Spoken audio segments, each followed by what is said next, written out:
Immediately, within like 15-20 minutes of being inside the holding cell for that building, a red light starts spinning. Guys that already been here, like, that's a red dot. Red dot meaning either something popped off, meaning somebody got cut, somebody got stabbed, somebody got hurt, somebody committed suicide, or a guard got hurt. Seen a kid come out bloody, ambulance, in the stretcher.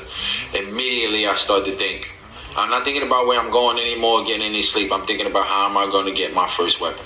So I asked somebody it was the easiest way to get a weapon. You know what he tells me? Off the fan. I look over in the corner, it's a fan right over there. Next thing I see next to the fan is a box of tissues. I'm thinking, man, how am I going to get to that fan? Because I need to make an ice pick off of that, you know, with that thing. And when they finally called my name, as soon as I came out, I was like, you know, officer, can I grab some tissue? And when I went over to the fan, I don't know how I did it, but I snatched it right on off. It's gladiator school, for real. If you get there and you don't have a weapon to defend yourself, you have an issue. Violence rules. Predator prey.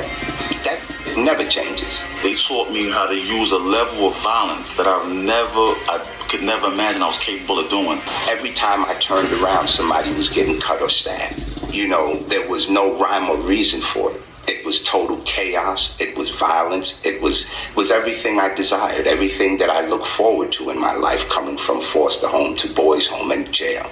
And so I fit right in. Not gonna lie, it is a very violent place. Like, I mean, it is what it is. Either you're gonna be a monster and defend yourself by any means necessary and keep niggas off your back, or you're gonna be a sucker. Imagine just being bullied by the whole house. Like, whoever want to bully you just gonna bully you every day. It's different from being bullied in school. In school, because you get to go home, you know, you can tell your parents may come to the school, handle it, or you could go get your cousins to come and help you. In jail, you're by yourself. And if you a sucker, nobody trying to help you, nobody gonna put you on their team. Sometimes the CO won't even help you.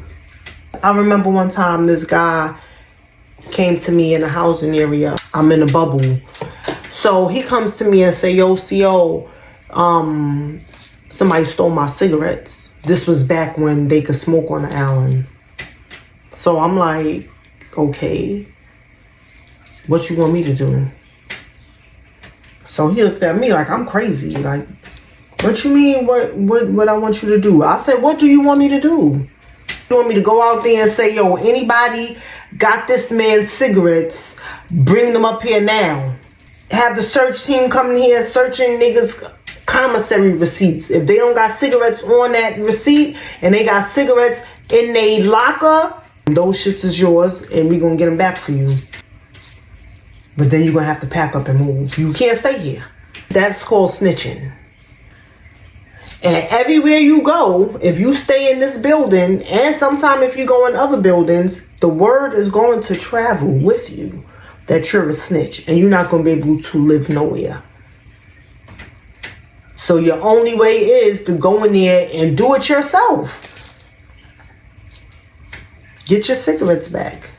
My name is Barry Campbell. I'm 49 years old. I was born in England. I came to America in 1972. When I came to America, I started getting into trouble. I was fighting a lot. And one day the teacher came to address me because I was fighting with another student, and I spun and hit her in the head with a chair. I was addicted to drugs at a very early age, at the age of 8. I started doing burglaries at the age of maybe 12, 13. We were terrorizing downtown Brooklyn at the time. My mother went into court and said that she couldn't control me anymore. So from that point on, I became what I call a systems baby. I went from foster home, boys home, jail, to prison. When I first got to the foster home, I was physically, sexually, mentally abused. The boys' home was even worse. There was rampant sexual molestation going on by the counselors and the older people that were up there. There was violence, there was drugs, there was extortion. We got an allowance every Saturday. There were certain people that went around every Saturday taking other people's allowance. We got sneaker vouchers, clothes vouchers. If you couldn't fight to keep your voucher or your money, then you were going to lose it. So that chaos that I ran into on Rikers Island was just going back home to the boys' home for me. So for all you young kids who think that jail is fun, because people will sit there and tell you that it's fun and how they was holding it down and oh, it ain't nothing, it's something. Don't do it. And if you think it's cute to be disrespectful to your parents, your mom, when she can't control you anymore, this is what your future is going to be looking like. When she says that she can't handle you, you will become the system's baby like this guy. In the dorm, the beds are, all lined up, but they're also screwed into the floor, so they don't move. They're metal. And there were two girls who were having a disagreement over something. I don't even know what it was. It was probably something really dumb.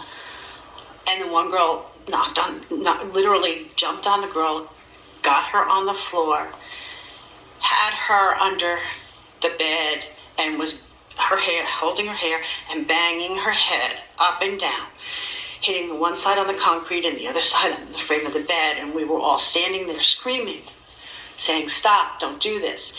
If we interfered with the fight, we would get a ticket. So we really couldn't do anything. And in the meantime, there's blood, and you can smell it, and you hear the flesh. And that smell of blood, I can't, sometimes it gets into me and I just can't get rid of that smell. I can't get rid of it. And the officers just stood there and watched this go on. And I have never felt so helpless. For all the people who think that the women's jail is less violent than the men's jail, now you have it. It's not. They're the same.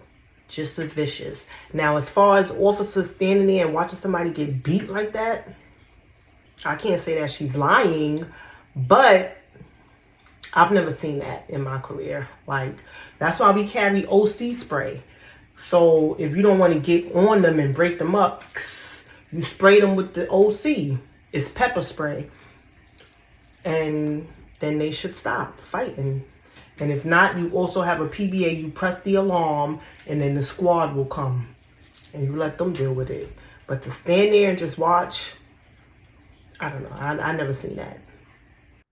So there was this time where we were in the dorm, and these two guys got into it.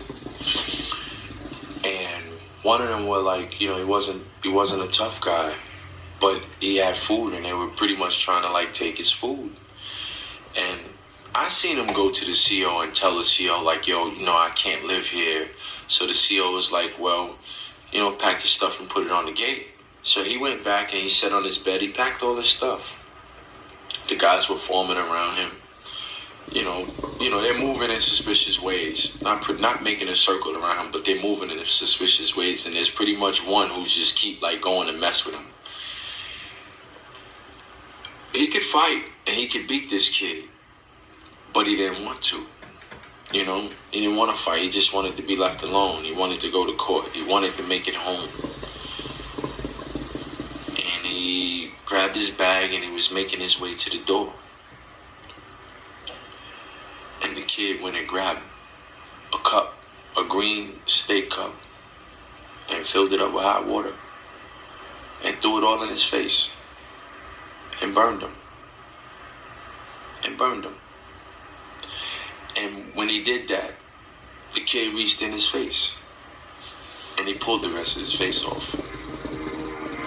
That what he threw on his face, we call it 190, because they have a little hot pot that they can boil water in. It's like it's basically a kettle, like a kettle that you plug into the wall and it makes hot water. And they had some type, I think they used to give them some type of oil. I'm not sure if it was baby oil. This is back then. They stopped giving that out, obviously, because things like this be happening. Once you mix oil and boiling hot water, that's the results. Someone's going to lose their skin.